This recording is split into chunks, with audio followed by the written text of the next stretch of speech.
Hi guys, and welcome back to 100 Days to Zero Waste.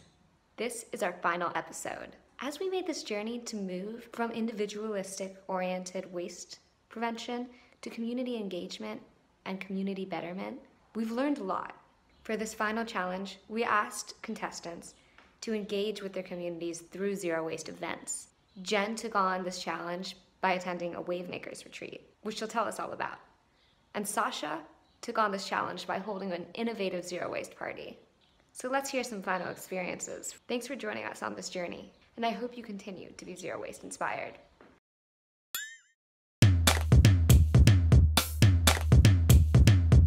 Four contestants in Providence, Rhode Island make the journey to declutter their lives and say goodbye to their trash cans. This is 100 Days to Zero Waste.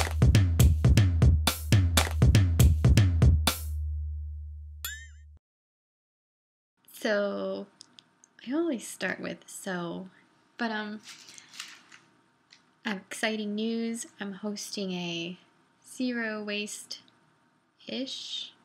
party, and this is the invitation I drew up. It's a clothing swap. Do you like my characters?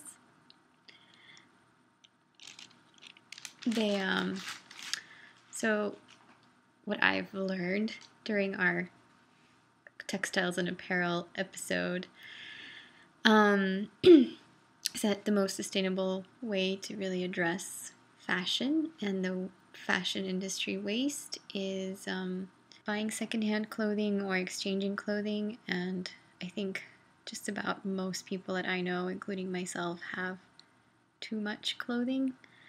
And we all sort of feel good about donating it, but very little of the donated clothes ever find a home. Otherwise, either gets shipped off to Africa or straight to the landfill or incinerator. In addition to the clothing swap, I'm also trying to figure out how to create zero waste snacks and drinks. And I've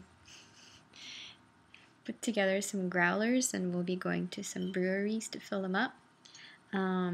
These were left over from apple cider and apple juice, and what I've learned is that you need, state law requires you to have a government warning label if you're purchasing alcohol in a growler.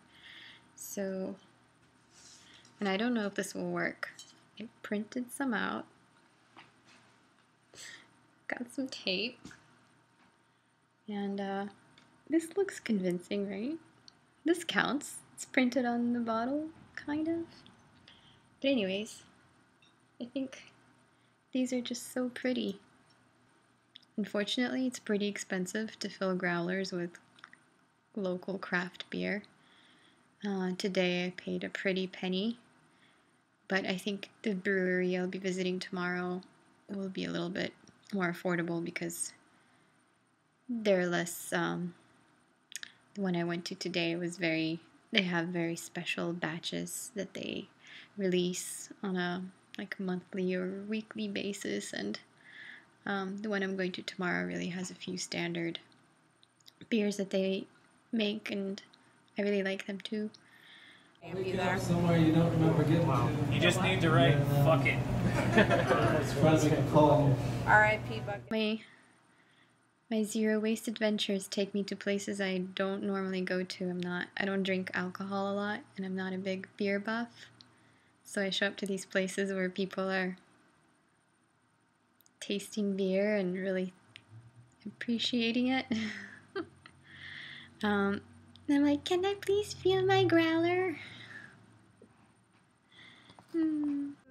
Got lots of jars of kombucha on tap from Hope and Time, and mixing cocktails. Let's see what party snacks we have going on in here. My glorious friend Laura Moss is whipping up. I am whipping up a coconut, toffee, and banana cream pie. Right now I'm making the crust.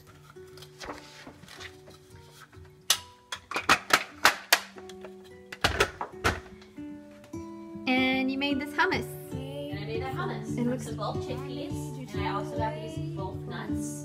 And then there's some snacks from the bulk section because I did not make snacks. Also, I have these. As I'm getting ready for our zero waste clothing swap, I'm learning how to make a few more snacks. So here's learning how to pop corn on the stove. So the zero waste clothing swap party was really fun, and I scored this really amazing shirt for free. I was a little bit bummed out that not as many people came as I'd hoped, but I want to host the party again because it was really fun, and I think with more people and rallying more people it'd be even more fun.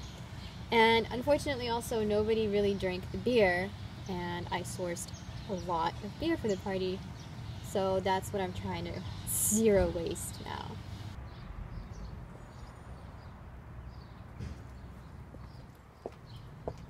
Laura, what are we doing now? We packed up all the clothes that weren't claimed at the swap, and we're donating them now to the Dorcas Institute Clothing Collaborative, which is a free store for refugees coming to Providence.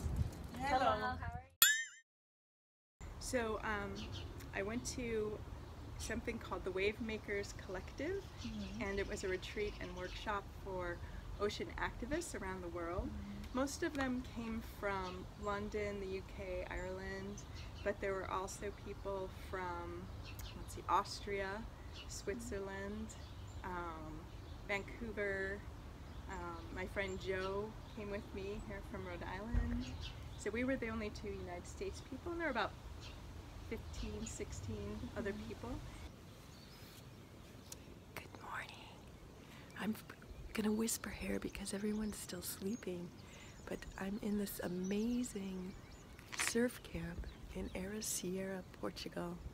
And if you look behind me, look at this place over here. You can climb up these little steps and go up on the patio, up on the roof, and there's a little swimming pool. And right there is one of those walkways that's like an arbor covered with vines. It's so pretty, and I could spend all day just looking at the lichen growing on the cobblestone roofs everywhere. And if we go this way, you can see my terrace, and then if you listen, you can hear roosters calling back and forth, and birds starting to wake up, and dogs barking. So we're gonna start the day surfing today. I'm so psyched. One thing I wanted to say is I've met the other cohort last night. We started to do like a pacha-kacha of each other's what we've been up to, and there's a woman from New Zealand who does zero waste textiles. So her father was a textile businessman, and her passion and mission now is to make everything zero waste, so circular, and I'm going to talk to her some more about that.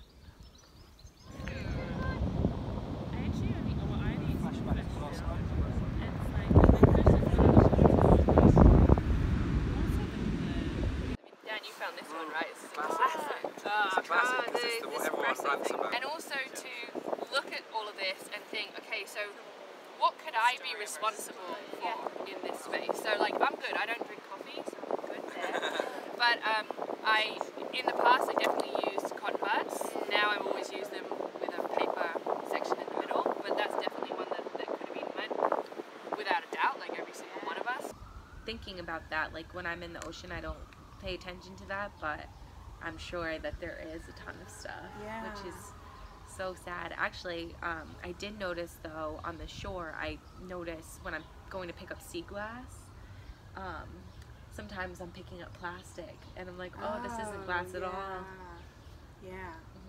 Okay. So aside from the zero waste that you're doing, are you doing anything else to reduce your footprint? Yeah, so we started looking at solar panels from the house, and we talked about that in the last episode of 100 Days to Zero Waste, but it was kind of inconclusive because we started investigating that, and we almost did it because for almost nothing, for less than you're paying on your electric bill every month, you can get solar panels and begin to sell some of your overage even back to the system. But what we realized was it made more sense for us first to get a heat pump because we have 3 window air conditioning units and we have our heating system, and both are inefficient. So we decided we would maximize the efficiency of those first, and then next year we will get the solar panels. So I think we're sitting pretty happy with that decision. This is called Belly of the Whale, and it's the most fun song on the whale guitar.